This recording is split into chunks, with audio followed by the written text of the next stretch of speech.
Hi guys, welcome back to another video. This time we're sticking to the dual carriageway.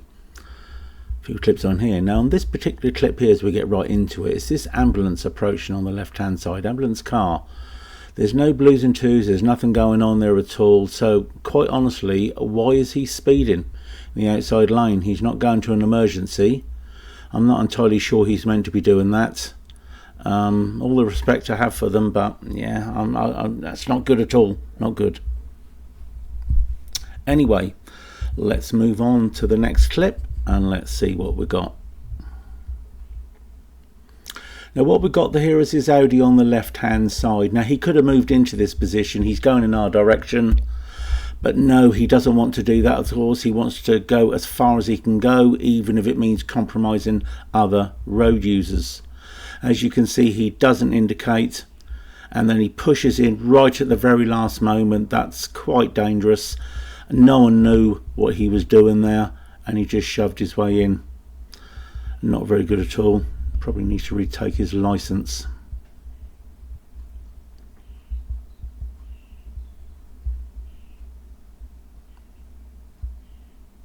Okay, what we're looking at here is this cyclist on here. Now he's allowed on the road, of course, but he's coming onto a dual carriageway, and in doing so this makes his position very dangerous as a very vulnerable road user. Look at his signal there, it's very slight.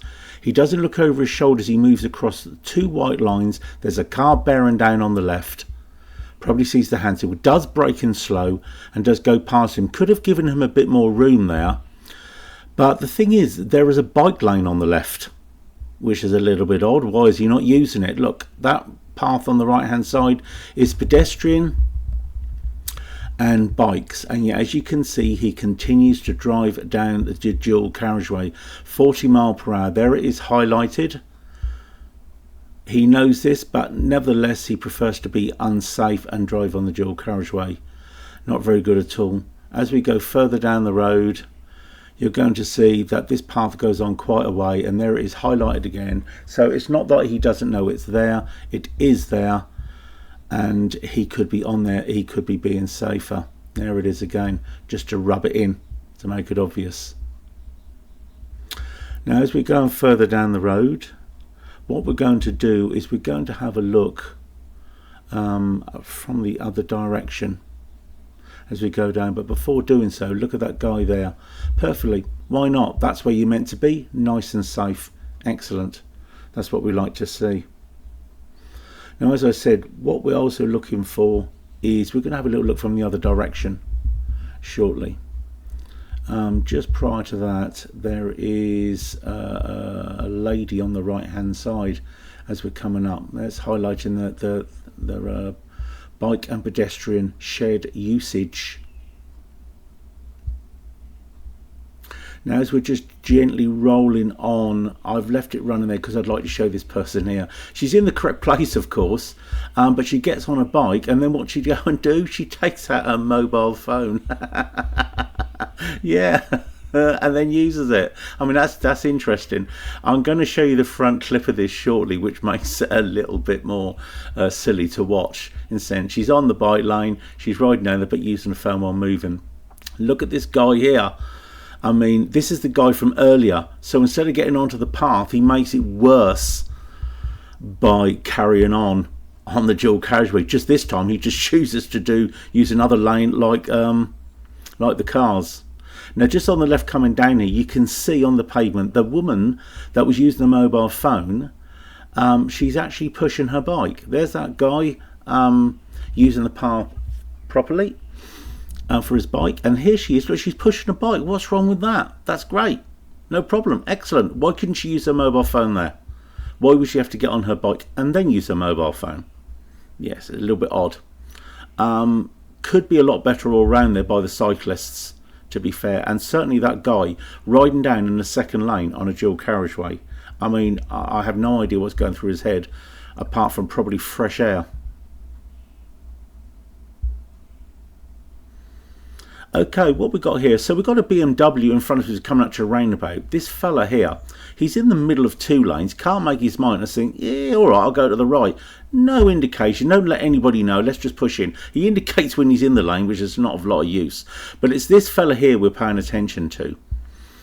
Very, very selfish. He can't get to where he's going, so he thinks the best place to stop is right in front of the exit of this road. So we can't go anywhere at all. We're actually frozen where we are, and then he starts to creep forward to try and get through. If he would have stopped where that white car has stopped, we could have actually carried on going. It wouldn't have been a problem. We would have still had to give way as he would have moved on. There's this guy, look, he can't go, so he is holding. That's good. Now when it's his turn to go in this room, he gently moves off. What's wrong with that? Why can the other guy do it? It's quite simple. This one here, there's nothing really fantastic wrong with this. It's just that the BMW is coming down the road and he's doing a lot faster than he should. We're doing 50 at the moment as we go down here, and he's actually going to be leaving. Look at all that space on the right hand side lane, and that's what he's going to need. But he couldn't do this early, he couldn't plan early. He had to race down the road, speed down the road, come close to us. And at the moment, as we get the first opportunity to move over from traffic we're passing, so does he. So if you watch how this pans out, just as we're cleared these vehicles here, we're going to move over to the middle lane nice and safely. We were just leaving it a little bit longer to get past that lorry. You don't know what their intentions is. Now we're in the middle lane. What's he going to do here? He's hovering, he's waiting, he does indicate, and then he moves over from the outside to the inner lane. It's just a little bit unnecessary. It can be planned better. Those things can go wrong. In this occasion it didn't, and it looked rather sort of well planned, but it's not all what it seems. He's got himself with a lane to leave now, but that could have been done a lot better than what it was. Now this guy here, as we're coming into the roundabout, all looks okay at the moment, but watch his positioning as we go around. The lanes are segmented as we come around. I'm staying in my lane. What lane does he want? You know, he's actually going in the same direction as us, but he cuts the roundabout with no consideration for that car on his left. He does it again here. This car on the left behind him is not sure where he's going. He's not choosing his lane again. That's really poor position and poor driving. It's not very good and not considerate to anybody else around him. Now as we go on this dual carriageway again, the A3, as we're moving forward, this vehicle here, this red Mini, why is it in the middle lane? There's loads of room in the left. He doesn't need to be there.